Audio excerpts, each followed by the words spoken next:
And so he put his badge up and said, "I'm with the FBI." And I said, "Well, do you have a warrant?" And he did have a warrant that was able to come in and search my house and search my truck to look for, he said, documents. Launch sequence activated. Welcome to CelinaRadio.com. I'm your host, Ron Lyons, and if you think that Celina, Texas is just a quiet little sleepy town with absolutely nothing going on, then you better buckle up, because Celina Radio is about to launch. 3, 2, 1.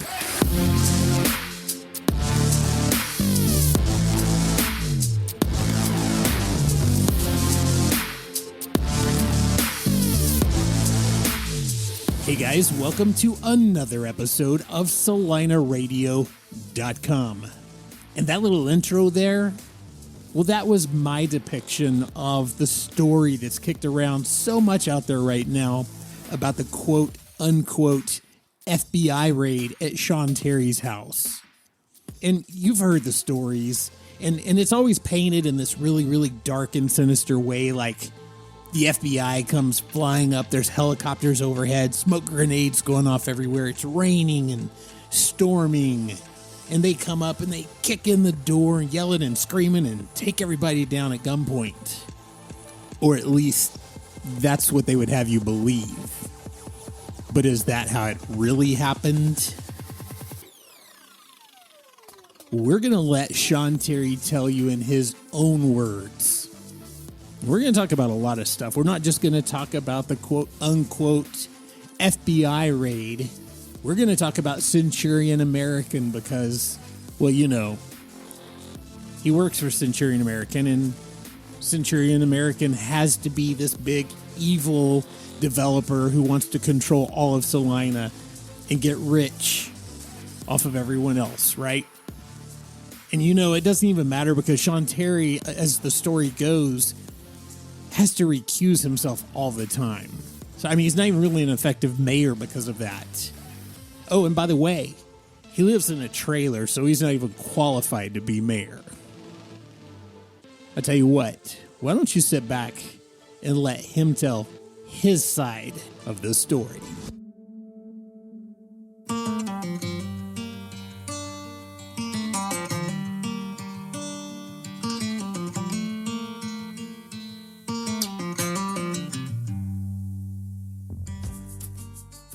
All right, guys, I am here today with somebody who's been on the show before, and it's going to be a little different today. I actually received, a response from almost all the candidates on whether or not they'd be willing to come on the show, and for the most part, most of them did.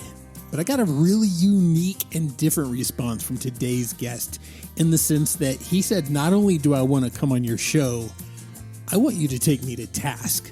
I want you to ask me the hard questions. And if you know anything at all about Celina, Texas, you know that is our current mayor, Sean Terry. Sean, how you doing today, man? Good, Ron. Thank you. Thank you for having me on today. Thanks for letting me come on. So it's really interesting that you told me that I could take you to task, and you said, hey, ask me the hard questions. What's the point of saying, hey, take me to task? What's the purpose? I think, Ron, we only met a couple of months ago, if you really think about it, 3 or 4 months ago that we met and started talking about politics or just talking about the city in general. You've made a big investment in our downtown, and you're going to be a big partner in our city for a long time to come. And so I'm not a keyboard warrior. I would challenge anybody to go back and look at any of my social media since I've had social media. I don't get negative on there. I'm not a keyboard warrior. I don't like to go out there and put my life and get in a battle talking about the what ifs. Because some of those people, no matter what you say, if you go right, they're going to go left. And I felt like I've respected your show. I've listened to people being on here. And I felt like what better way to do this than a Celina resident who's got a stake in our community, who didn't know me 3 or 4 months ago. Let's set the record straight. Let's get things out there. It's not like I haven't been easy accessible all my time. I think I've missed 3 meetings in 15 years. I've been very dedicated to the city. Thanks to my wife and kids for seeing the bigger picture.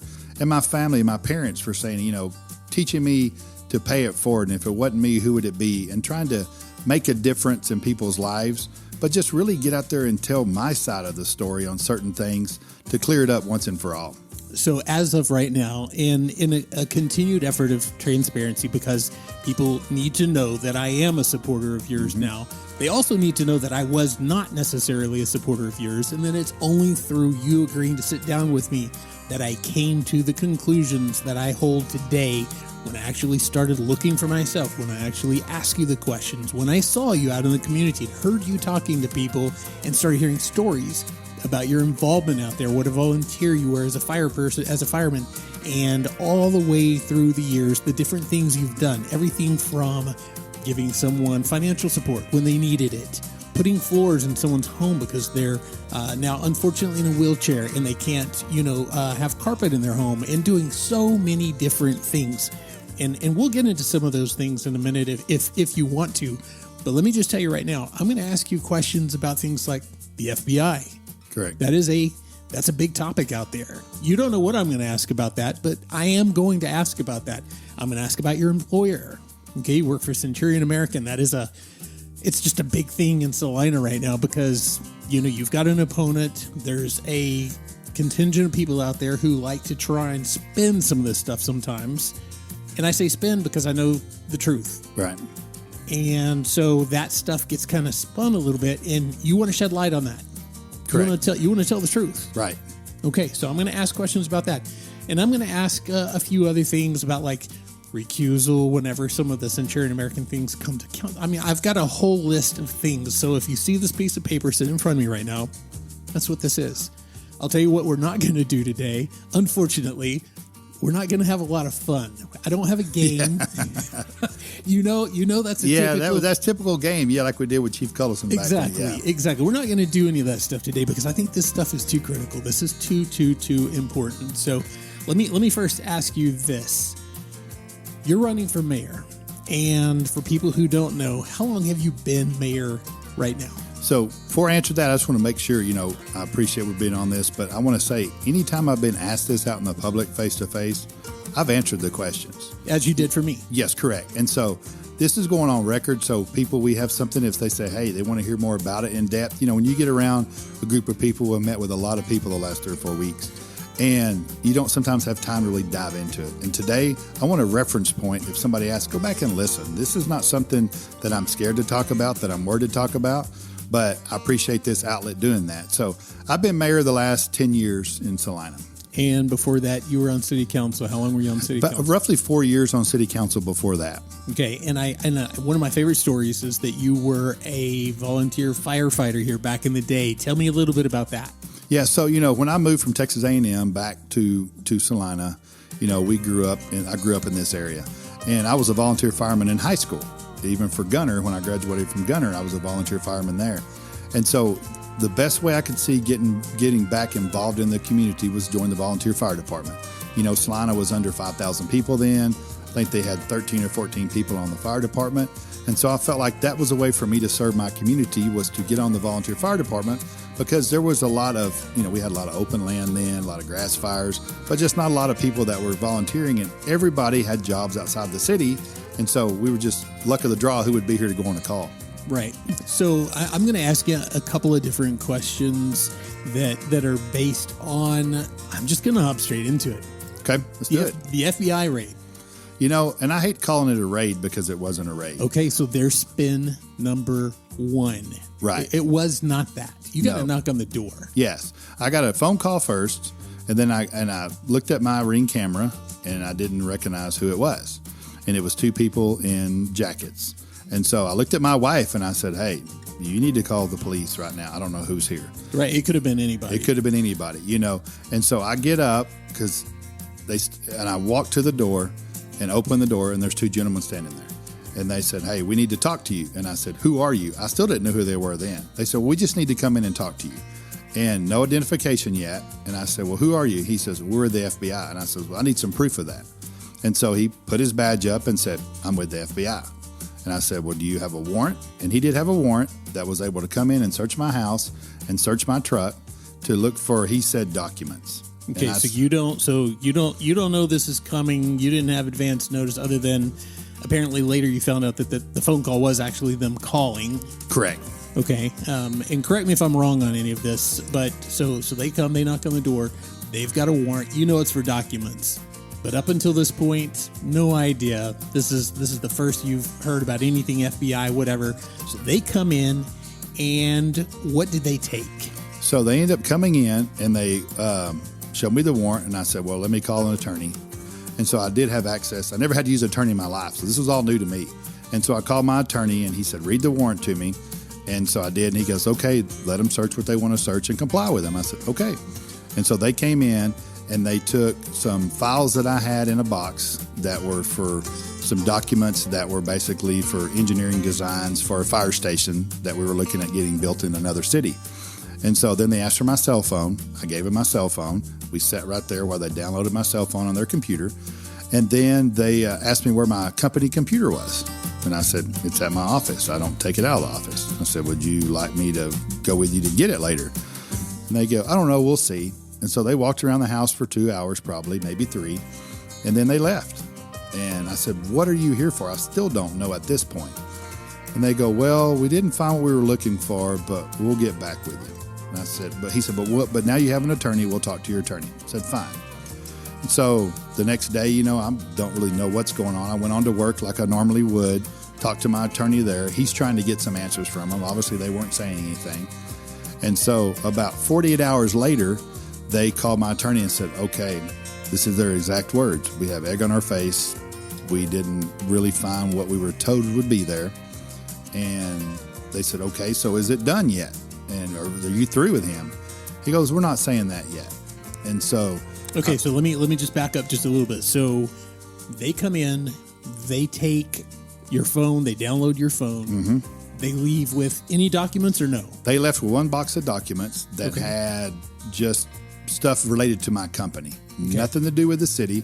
It was all related to my company because they went through a box that I had because I had brought some stuff home because I was having a meeting in that city the next day, actually 2 days later. And so we were just looking at the documents, actually picked it up from our engineering office, which was in Frisco, just brought them home. So they looked at that. They went through my truck, didn't think anything out of my truck, but they left with that one box of stuff. And that was it. And downloaded your phone and no computer because you didn't have a computer there, but you offered, and they said they'd get back with you if they needed to do that. It wasn't like a high priority to go grab your computer at that point. Correct. And did you have the feeling at that point, did you know that this was related to work? I did after, me, I like to talk a little bit. And some of the guys that were walking around talking, I kind of got out that they asked me specific questions like, where's your office, home office? Where do you keep your work documents at? And so I felt like once they only took what they took, the box, because I had to sign what they took, and it was all work-related stuff. So I had a pretty good educated guess that it was work-related.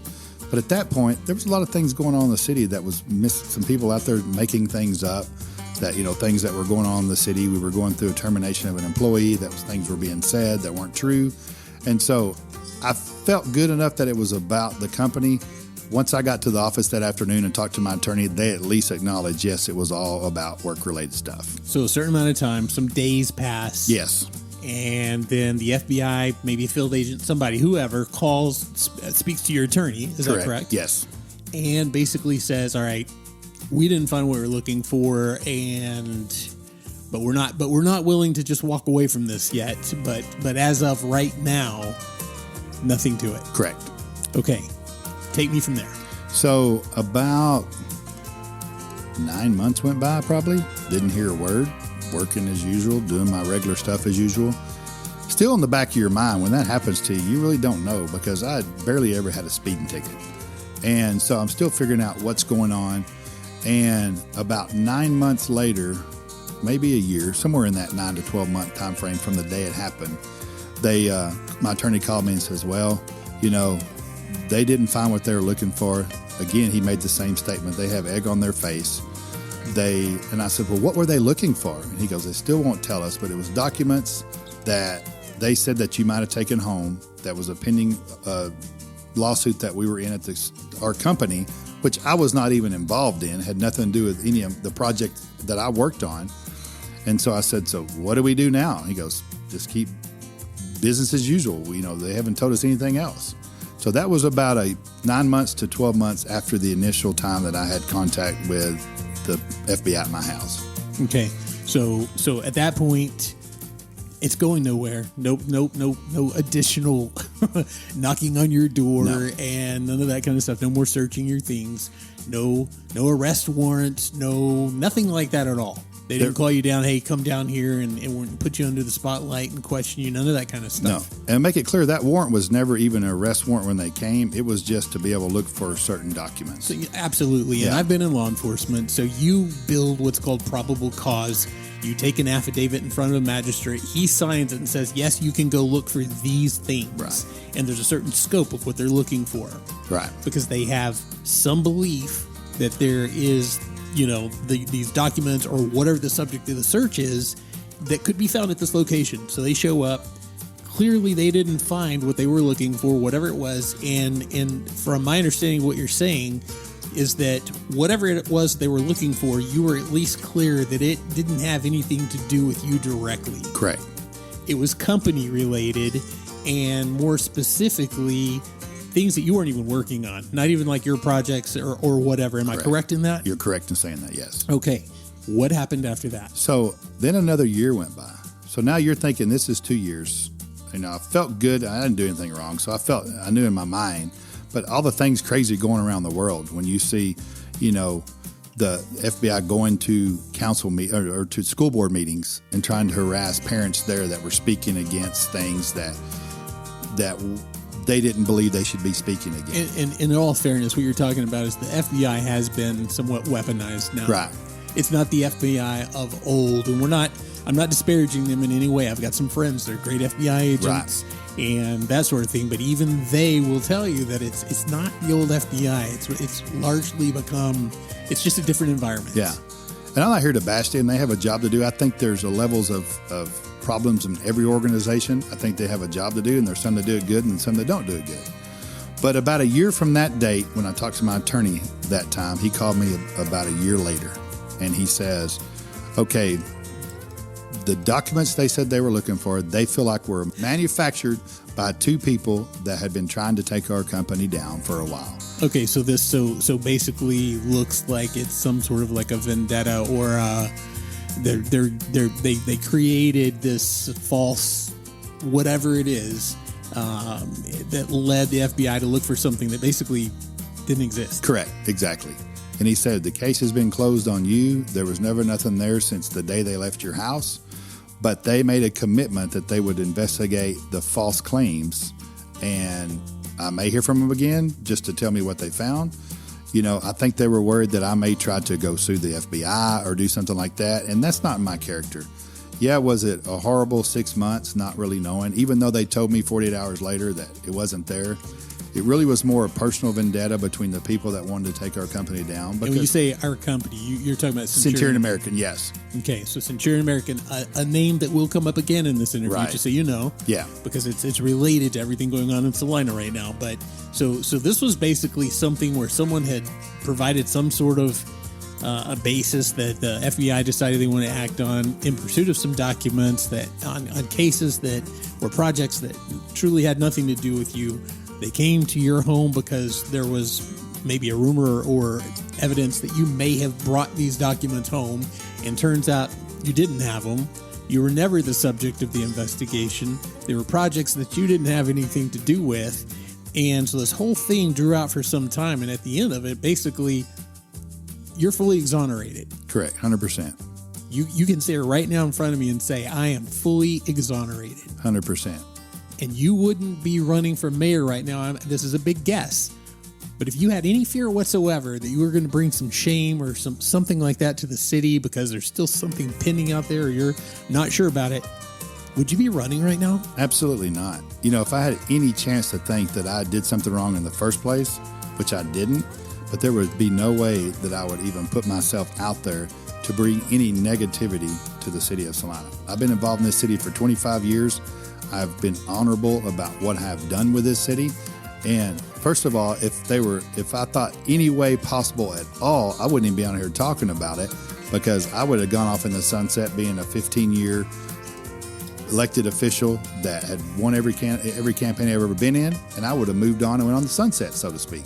But I feel that important about Celina that we need to continue having good leaders in place to keep our city special. So I'd absolutely 100% not be pursuing another term if I thought there was anything possible that I would ever be in trouble for, because I live my life the right way, and that's no other way I can put it. And that will be your legacy, that you're a person who went through this unfortunate situation with the FBI. I mean, you work for a big corporation. You can't help things like that happening. They're going to happen from time to time. I can't tell you how many warrants I must have served in all my years in law enforcement. And just because I come and serve a warrant doesn't mean that the people in that house or in that business are guilty of anything at all. Right. We're in pursuit of evidence. We're in pursuit of documents, or, it might be equipment, or it might be, it depends on what the crime is, right? But that does not make a person guilty simply because a search warrant is served either at their place of business or at their home or in their car or wherever. So correct me if I'm wrong about this. I think this is fairly obvious. This little thing that happens, because obviously, they like to say FBI raid, and they like to make it sound like, helicopters flying over and smoke grenades going off and all this kind of stuff. That lends itself to be very easily used by somebody who would be an opponent of yours politically. Am I correct? Correct. It'd be very easy to do that. Anytime we live in a world today that you're guilty until proven innocent, and people make mistakes. I'm not saying I'm perfect. People make mistakes, but also my life has been under a microscope since I went to Texas A&M and played football. My dad was a teacher and a coach. Mom was a teacher. Small schools, you're always under that microscope. I go from Gunner, Texas, graduating with 20 kids to the first class had 1,000 in it. And I became team captain. I became, a very good leader, I felt like, at Texas A&M. I had a suite mate that passed away my freshman year at A&M. You have ups and downs in life. And I'm not a guy that wants to kick somebody when they're down. And that's why I feel so important about continuing. Whether I win or lose this race, I'm still going to be involved in Celina. And I do feel like I'm the best person as mayor because the relationships I created. I got endorsement from the Collin County Sheriff. Do you think I got endorsements from every elected official that touches our city? Do you think the Attorney General would allow me to call him and us have conversations, or the governor or lieutenant governor, if I was really that much of a liability? I think those people are, you've got a sheriff that's pretty in tune who was an ex-Texas Ranger. I had conversations with him about what happened because I didn't know. I reached out to people that I trusted. If I'd done something wrong, I'll be the first one to tell you, hey, I did something wrong and I'm going to go, pay my dues, what I have to do. But this was really hard on my family for a while to be in a public eye. If it would have happened to a regular citizens, you would have never heard about this. And it probably continues to really not be the most fun thing in the world for you and for your family to have this still kicked around, because now it's a political football. Right, exactly. 100%. You're exonerated. You're done. You're not going to jail. There's no indictments. There's nothing pending. You're free and clear. Right. There was never helicopters flying over your house with spotlights shining down, and you didn't have smoke grenades going off and tear gas, and it wasn't that kind of a thing. And it truly, honestly, it had nothing to do with you. Nope. Nothing at all. Yet here we are right now, and you're having to explain it to the masses so that everyone understands. And I know you've always taken this way of like, hey, if you've got questions, reach out to me and I'll sit down with you and talk. And I took you up on that. Yeah. And some others have as well. But now it's gotten to the point that this story is being like retold with a lot of spin put on it and all these negative dark images and stuff, that now you need to reach out to the masses, and this is a way you can do it. That's why you welcome me to ask you these questions, and this is on the record. Correct. And this is recorded. This is out there. This has life. Yeah. And I'm not here to make it an FBI bashing situation, because they have their job to do too. I was basically just somebody they wanted to come talk to. And it's no reflection of Centurion American either, because we are a big company and we do a lot of big projects. And when you're successful, people want to take you down. That's the way of life right now. And I talk to this a lot of times about my cohorts that are other elected officials or successful business people, that they're always getting attacked. You can't please everybody. But I wanted to set the record on this is I answered the questions, my answers were right, and I want to move on and continue growing a great city.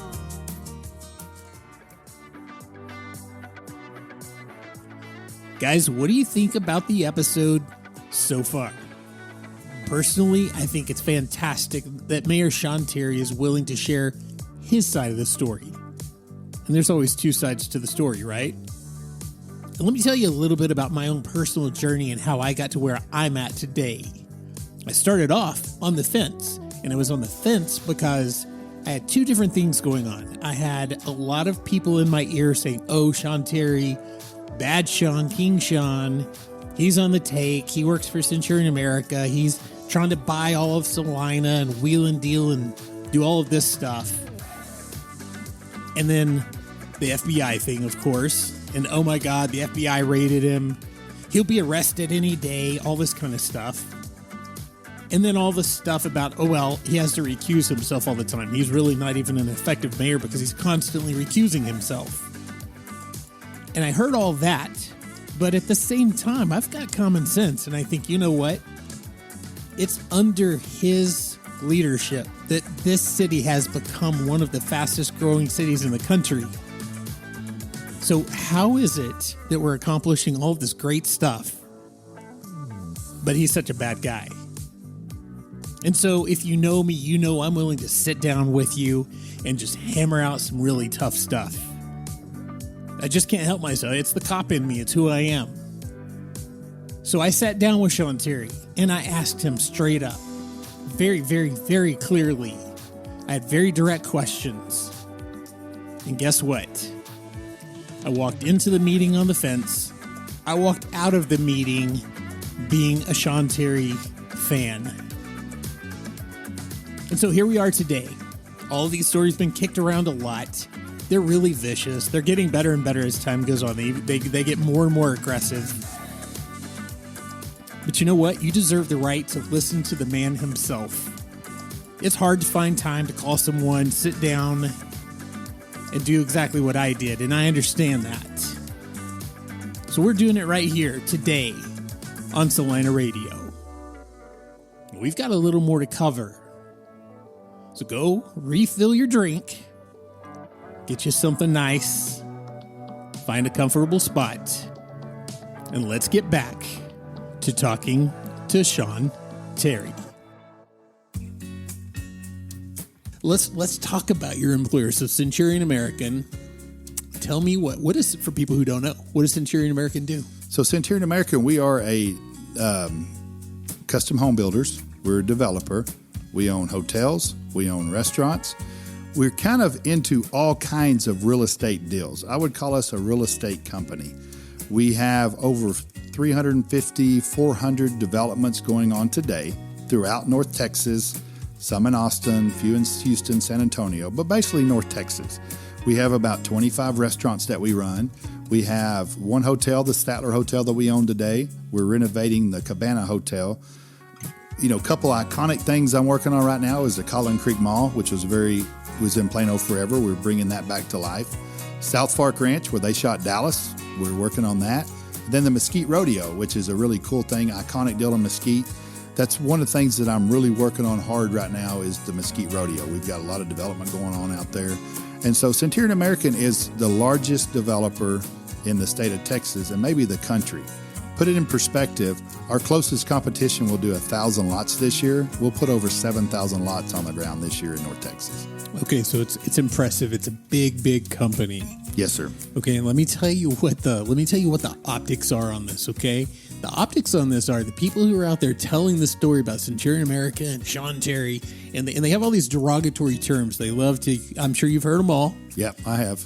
King Sean and everything else. Not nice stuff. Right. Not nice stuff. And but that's politics, and you've got a thick skin, and you've weathered this stuff before. Right. Have you ever seen it as bad as it is right now? No, because I think social media has gotten worse. You realize, 10 years ago I had an opponent. I haven't had an opponent in 10 years. So it's always funny around election time. Even if I wasn't running, I would get attacked a little bit. But I wasn't the one on the hot seat having to run. Now I am. So now gloves are off. because they want to make up whatever they can say about me and whatever else to try to get me to go negative, to get me to go out there and getting social media fights. I think in the last 3 years, I think COVID made a lot of people upset, evil, whatever, big government trying to shut down local business or whatever they were doing during COVID. And so I think social media has taken on its own life of not being 100% truthful on social media.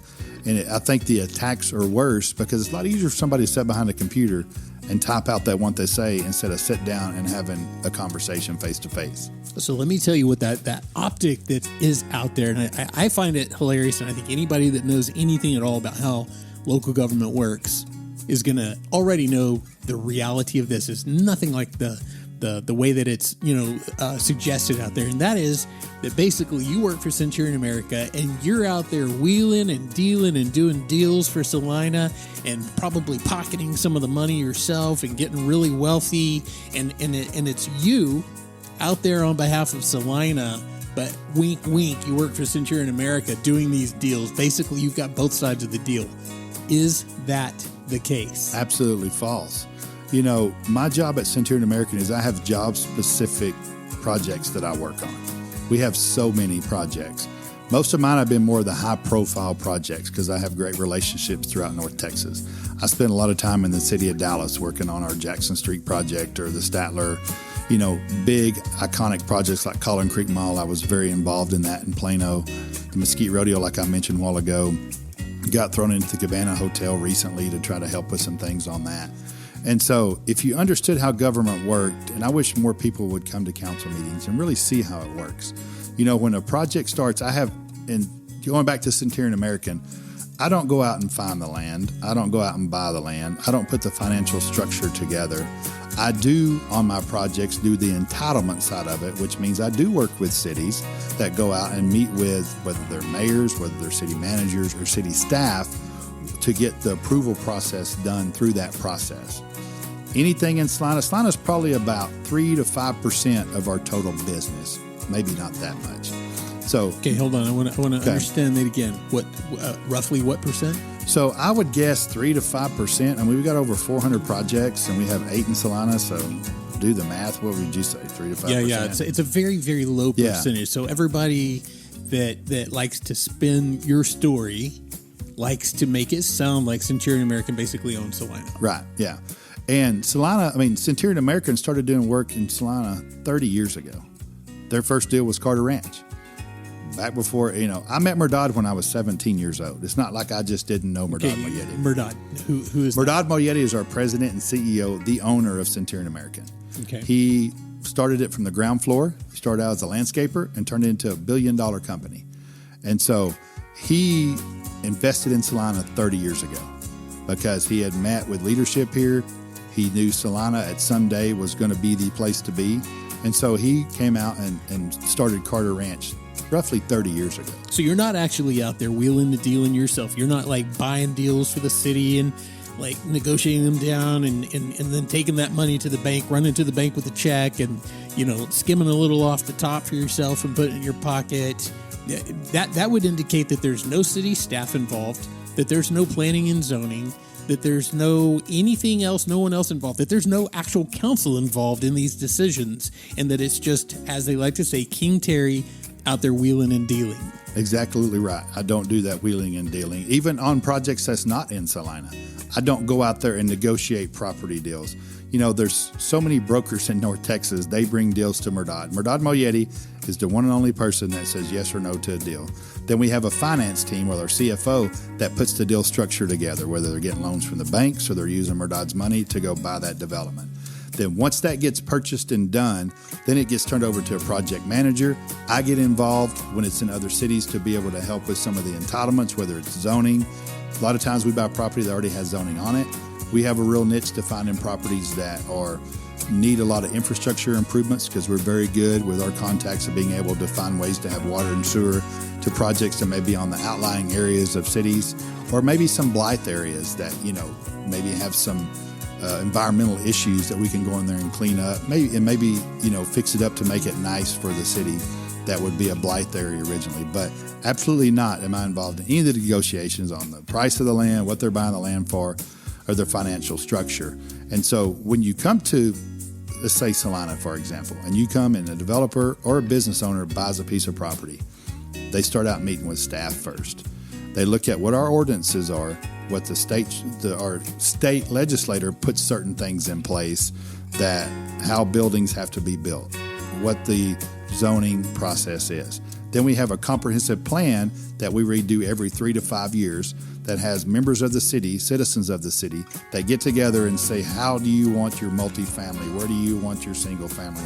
Where do you see good commercial, whether it's on the toll road or on Preston Road?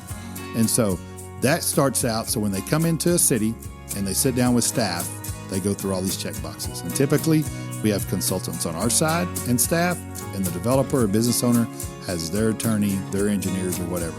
They come up with a plan based on what the comprehensive plan shows, or if it's something a little outside the box, how do you get it to a point to where it can go to Planning and Zoning Board? The Planning and Zoning Board has 7 people on it that's appointed by the council. We always, every year you hear about boards and commissions, and that's been a whole nother story the last year. But you get your Planning and Zoning Board. They're an advisory board, so they can either approve it or deny it. Most of our council, we listen to the denials. If it's denied by P&Z, then they didn't check all the boxes. But most things in our city, because we have outstanding staff, when it gets to P&Z, it's kind of hard to deny it because it's already checked all the boxes legally of what can be built on that property. Then once it goes to P&Z, it comes to council. We have 6 council members. As mayor, you don't vote unless it's a tie vote. And I want to be very clear, if my company, Centurion American, ever got to a point where it was a tie vote, my vote only breaks ties, and it would automatically have to be a no vote, and that project will be denied. But to my knowledge, I want to clarify that, because I feel like you just said something that's really profound. If one of Centurion American's projects made it all the way to council, so it's gone through the staff process, it's gone through P&Z, and now it's at council, and somehow it's a split vote. Okay, we have 6 members on the city council. Correct. And let's say there's 3 in favor, 3 saying no. In 99% of the cases, meaning everything else that's not Centurion American, you would be the deciding vote. Is that correct? correct. If it's Centurion American, it automatically fails. Correct. And that's based off of the conflict resolution that's set by the state of Texas at the legislative level. So okay, what I mean explain that to me. So I hear this term conflict. That's actually a legal term. correct. It is a legal term. Let's help everyone understand that. I understand what that means, but it's funny to say I am a conflict. You are a conflict, and as are most mayors. Most mayors of most cities are also a conflict.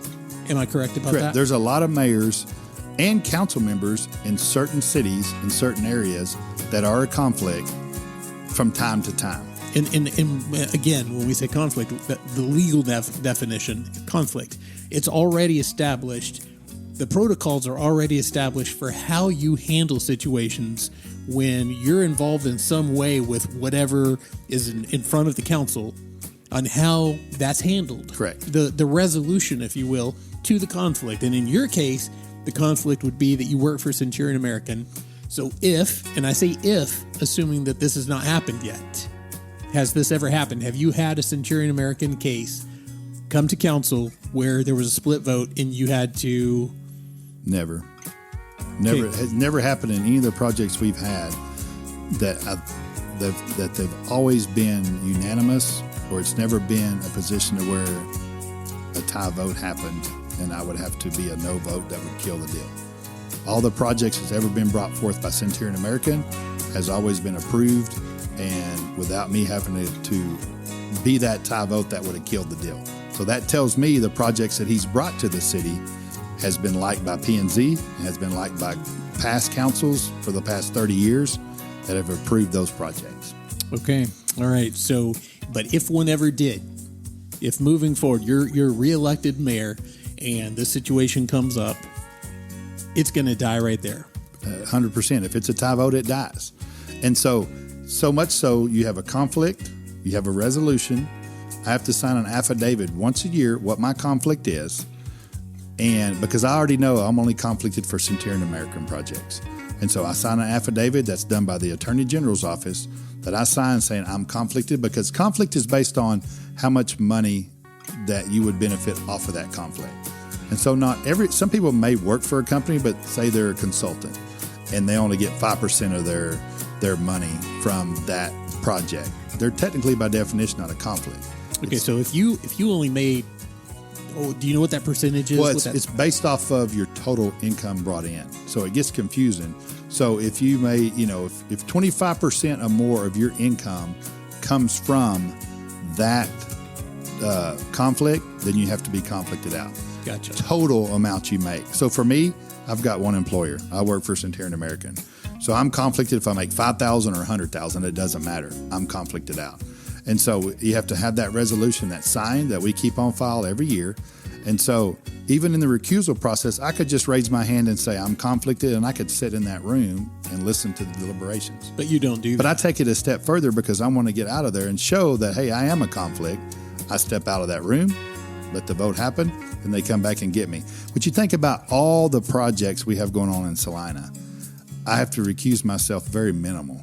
Okay, wait. When you say all the projects we have going on, not Centurion American, just as a volume of projects in the city of Celina, having only 8 projects over the last 30 years, I don't recuse myself every meeting is where I guess I'm trying to go with that. Like it's a rare thing that you have to recuse Correct. yourself. And you certainly haven't had any ties to break on city council. Never. Because the quality of the projects, the scope of the work, whatever it is, has always obviously met with great acceptance and it has been well received. Correct. Well, just like this past one, Legacy Hills has got all the buzz right now because it's going to be our first private golf course in Celina on 3,600 acres.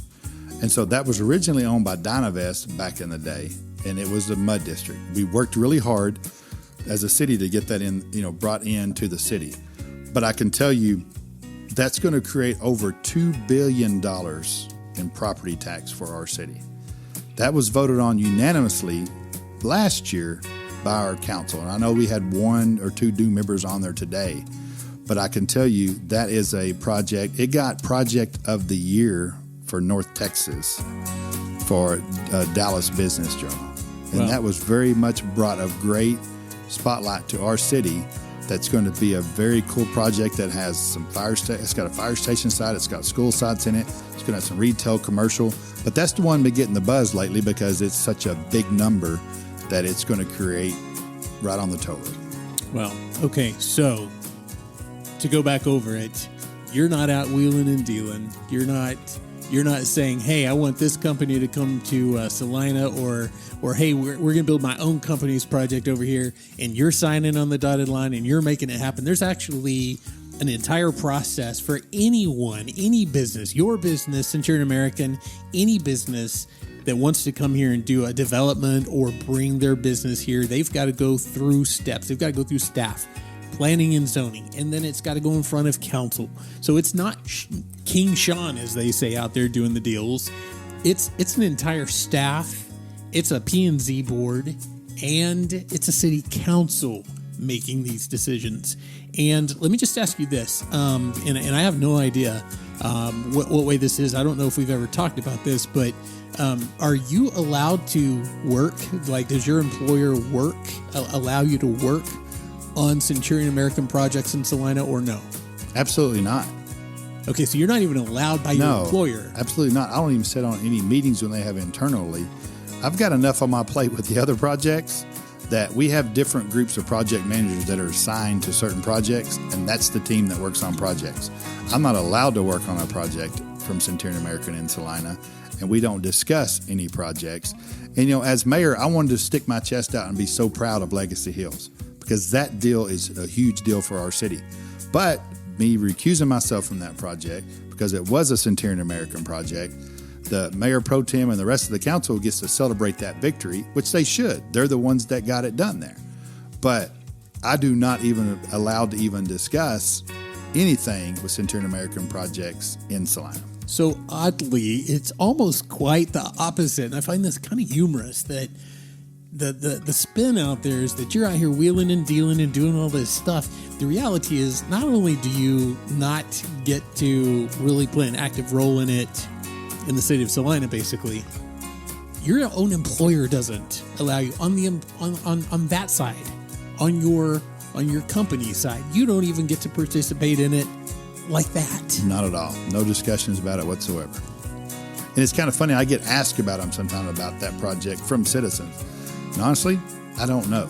And again, there's a reason there's a recusal process in place, because it's very important for growing cities or any cities to have a knowledge of what development is, whether it's bringing a Costco or a business in here.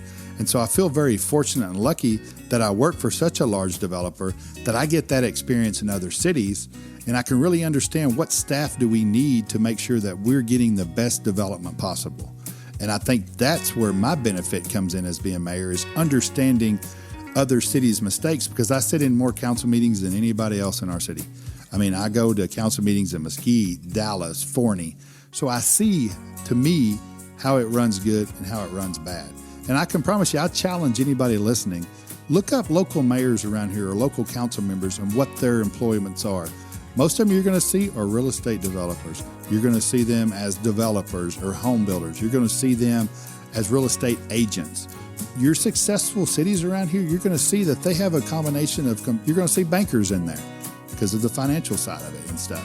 You're going to see those kind of people that will be conflicted at some point.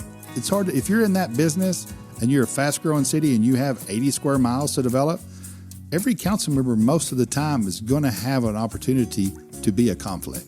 And so what you're saying is that in some of our surrounding cities, or maybe even across the state, because of the fact that you've got to have knowledge of these different things, like you want people in your city government who understand development. If you're a developing city, you wouldn't want to not have an attorney on city council, because having an attorney, someone who understands law, that's kind of like a big deal. And I think we've got a couple of attorneys on city council. Yeah, we do right now. Mm-hmm.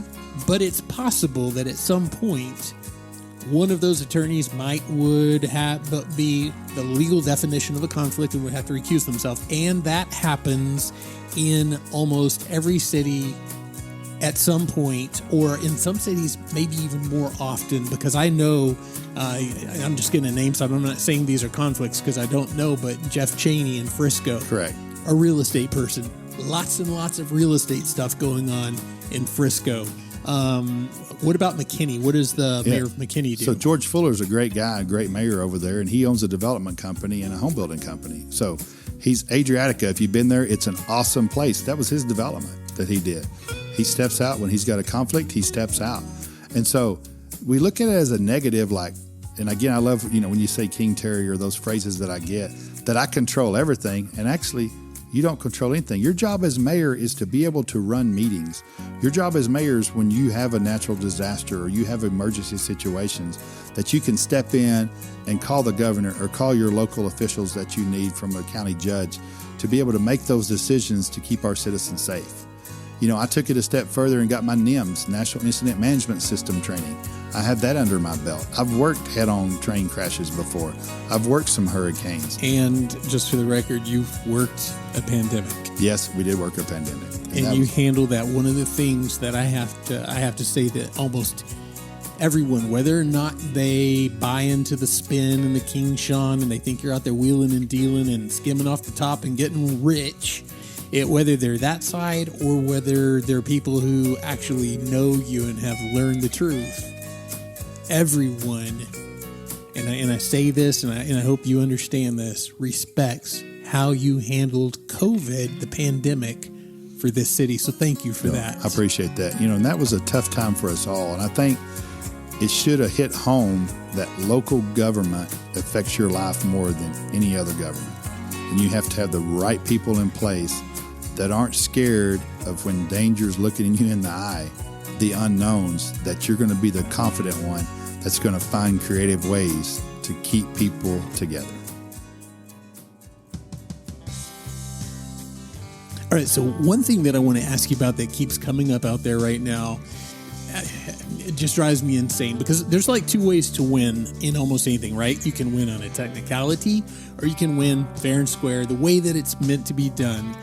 And I know one of the hot topics that have come up lately, all very much brought up by your opposition in this race, is where you live.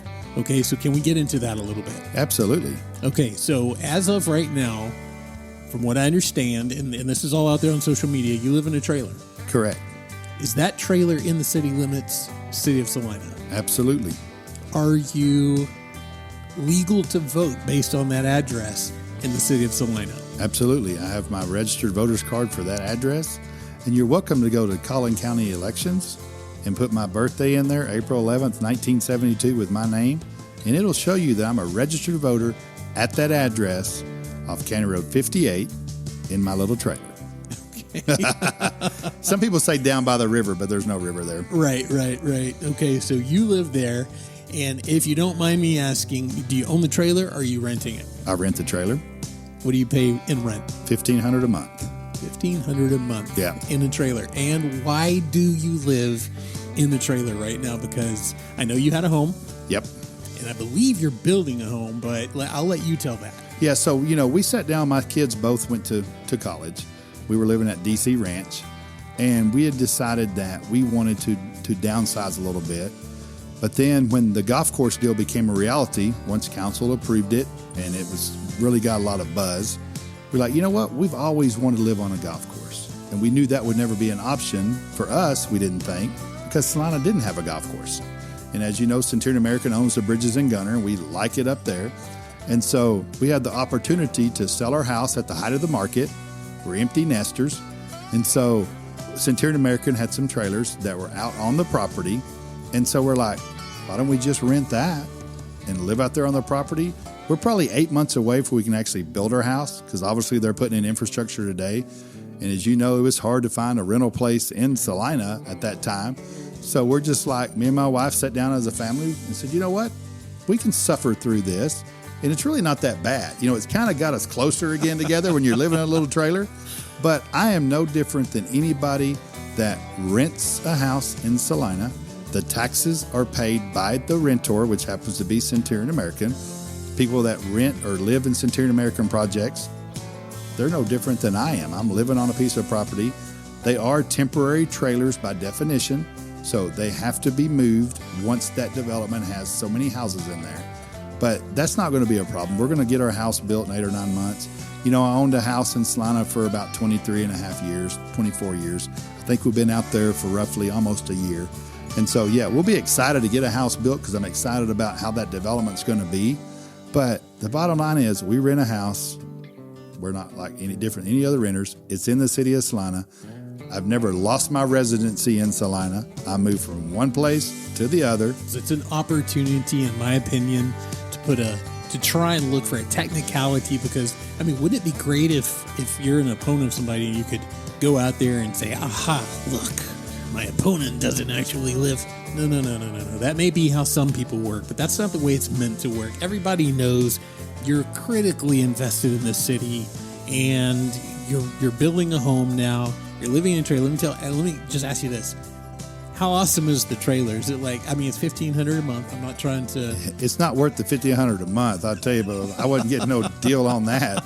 It shows you how much pull I got at my own company. Right. So you said it's pulling you guys closer together. Yes. Because you're at how many bedrooms? It's got 3 bedrooms, but I would really say 2, maybe and a half, the way one size is. Right. But the views are great. I have to give it that. The views are great. What's funny about that is, having to sit up here and justify, if I just wanted to just say, you know what, go look at my voter registration. I'm legal to vote out there. And you want to make up all this. But no, I get a couple individuals that have to come by, take pictures of my house. Oh, yeah, I've heard or fly about that. a drone over my house. Really? Who we know who that is. Really? But it's almost comical that when you look at my record as the city and all the great things we're doing, and the staff that we have and the cool stuff going on, that I have to justify where I live. It's an opportunity that we chose as a family, that we're going to rent this trailer We're going to live out there till our house is built, so we don't have to make 3 or 4 moves, because you never know. You say finding rent property around here has been crazy. And so, but yeah, I have no bones about where I live. I have people at the house all the time that come out there. And you know what? That's just the world we live in today. Some people just they're not happy with anything you do. They're always looking for a way that you're trying to go cut the corners. Well, if I was lining my pockets with money, I would sure find a nice house that I would rent somewhere. Well, and I want to ask you this. I'm sitting here, and I don't mean this in any sort of a judgmental way, but that's not a Rolex you're wearing today. No, it's an Apple Watch that my wife actually got me for our 30th wedding anniversary in January. I don't see you wearing a $350 Italian-made shirt. No, we live a pretty simple life. I mean, my wife, I've been fortunate. She's an accountant, so let me start off by saying that. You know how accountants are; they're pretty tight. And and my wife has a good job. I got to give her. She just got promoted to a CFO position a couple weeks ago. Very nice. Working for a veterans organization that does things, and I met and got married when I was a freshman at A&M. And I got my degree in ag economics. I know that's been one thing. Talking about. I got my degree in ag economics with a minor in land management and real estate. Well, I had my real estate license for a while. Wow. And I did work for a sales company for John Deere for 10 or 12 years. But on the side, I was doing some real estate. I didn't know it was called entitlements then. That's a fancy name. But when Dan Christie was alive, he'd have me go out and look for some properties, or go out and say, hey, go see if you can go to the courthouse before cell phones could Google it, and go find the surveys and things like that. So I just didn't wake up one day and said, oh, Murdad, you're going to hire me because, I'm a councilman or I'm a mayor. I called Murdad for the job because I had met him, didn't know him that great, met him 17, stayed in contact a little bit here and there. But I've been one of those guys, when I went to college, I felt like I went to the best university at Texas A&M. When I wanted to really start off and not just do part-time entitlement stuff, I wanted to find the best guy in the market. And I was blessed that Murdad hired me on, and I'll never back down where I work. I think it's a great company. I could sit here and talk to you for hours about the philanthropy work that we do and good things that we do, how we get involved back in this community, stuff that he sponsors in this community and all over North Texas. And so, but yeah, we live in somebody posted we live in a van down by the river. It's not quite a van. It's a little bigger than a van. But you know what? But according to the drone that somebody flew over to spy on you, and the pictures, I guess, that were taken from, wherever, from a distance, and all that kind of stuff, it doesn't sound to me much like King's living. No, King not. Sean is not sitting here wearing a Rolex. You don't live this really, outwardly expensive, lifestyle. I know you to eat in places like Tinder and Lucy's and all the places just like the rest of us do. Right. And I've yet to see you driving around in a Ferrari or some amazing sports car. I'd love to have a Ferrari. I'd love to have a Rolex. It really has my bucket list, but and it's I guess probably the fact that you're not actually out there wheeling and dealing and skimming off the top and doing all these crazy things that people love to spin and say. So essentially, what we've said here today very much mimics and mirrors the conversation you and I had months ago, when I was, like I said, a little on the fence. You hear all these things and you get these dark images of like this guy, and he's on the take, and he's just running the city for his own benefit and all this kind of stuff. And the reality is very, very different than that. Yeah. And so I don't know how you do it. I don't know how you put up with it. I don't know. The only thing I can imagine is that you love your community so much that it's worth it to endure all of that nonsense to ensure that you truly are. You're leaving a legacy. You're helping build Celina into something amazing. So I've got only another, I'm going to say 2 questions. I've got one very serious and one kind of fun. Okay. And then I'll get you out of here. All righty. All right. The very serious question, and I mean this with everything inside of me. If anything ever came down to a situation where either your company, your employer, since you're an American, was going to win, come out on top, or whatever in this situation, or the city of Celina was going to win or come out on top. It's one or the other. There's no. You're going to have to pick one or the other. Who does Sean Terry pick? Who do you choose to come out on top? Celina's always first. Always has been and always will be. All right. Now, the fun question. Okay, let's get something fun here. All right, so and I know you're a hardworking person. I've been after you forever to come on the show, so thank you for that. But one of the craziest, funnest questions that I ask a lot of people, and it's kind of become like a little bit of a trademark: would you rather fight a horse-sized duck or 100 duck-sized horses? Man alive, 100 duck-sized horses. The look on your face just completely changed. I was going to go with the one duck. You're going to go with the horse-sized duck. Yeah, the horse-sized duck, because I think I'm still fast enough. I can get away. I'd rather have one than 100, so I'm going with the one. There you go. All right, Sean, thank you so very much, and I wish you luck in your campaign. And thank you for coming on. Thank you for being so candid. Thank you for being so open.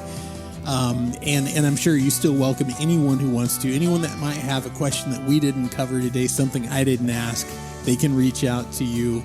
And you're very, very accessible. Yes. And you will take the time to sit down. You will answer the questions. Am I correct? Yes, and I've been doing that, and they can reach me at info@SeanTerryFromMayor.com. My cell phone, 214-551-4567. I've been getting calls and emails, and I really appreciate your vote and your support. I think I'm the right thing for the city, the right person. I think my track record has proved that. And let's get out early voting because I need your help to win this election. All right, guys, that is Sean Terry.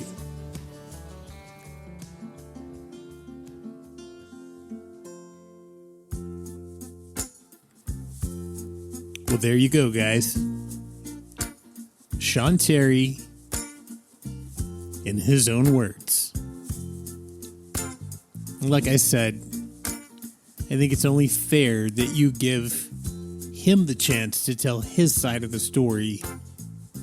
Because one thing that I've learned above everything else is that Sean Terry is a good man. It reminds me of, like, Donald Trump. You hear all these terrible things about Trump until you hear the story of the bellman at Trump Tower who had nothing but amazing things to say about Donald Trump. You hear what a racist and what a terrible person Trump is. But when you talk to the bellman, who was there for many years, he says, Trump never, ever talked down to me. He always concerned himself with my family. And he was always a gentleman to me, treating me like I was someone special. And I feel like the same kind of thing happens to Sean Terry. You hear all the stuff, but when you get to know him personally, he is nothing at all like what you hear out there. So that's it, guys. Make up your mind. Cast your vote. But at least give some credibility to the fact that there's a lot of motives out there swirling around, pushing these really dark and twisted stories. Probably the most important thing out of everything is that we need to come together as a community. We need to heal all of this nonsense. So in that spirit, I'm going to play this next song for you, and then we're going to wrap it up. Listen to the words to this song, and try to remember that we're human beings first. And political idiots somewhere way down the list of importance. Maybe we can put some of the nastiness aside and come together as the amazing Celina community that we really are. And guys, until the next show, stay safe and God bless.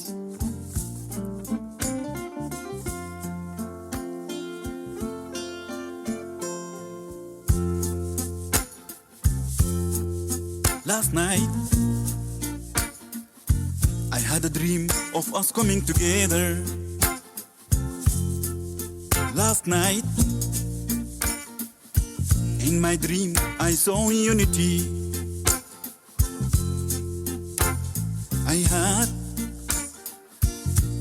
I had a taste of democracy, and I felt safe.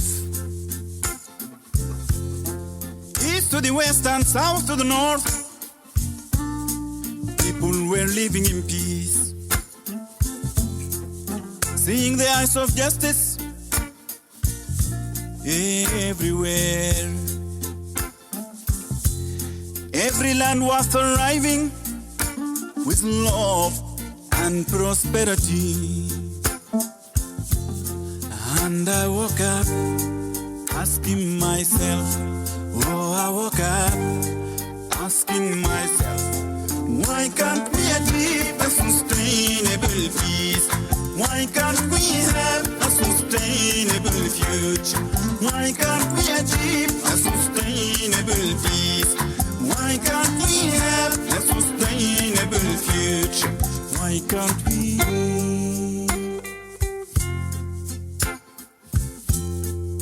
Last night, I dreamt of an end to poverty. All nations were growing, all nations stood strong. Smiles of understanding between one another. Politics and music belong to the people again.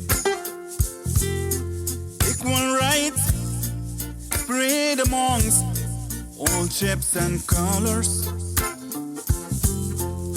People were building a beautiful and stable home. Last night, in my dream, I saw humanity. And I woke up asking myself, I woke up asking myself, why can't we achieve a sustainable peace? Why can't we have a sustainable future? Why can't we achieve a sustainable peace? Why can't we have a sustainable future?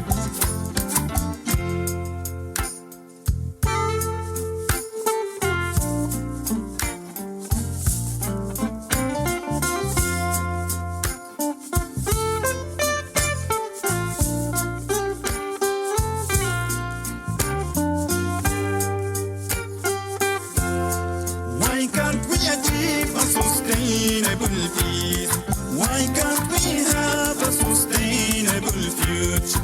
Why can't we, why can't we, why can't we, why can't we, why can't we live a peaceful life? Why can't we have a war-free world? Why can't we? Why can't we?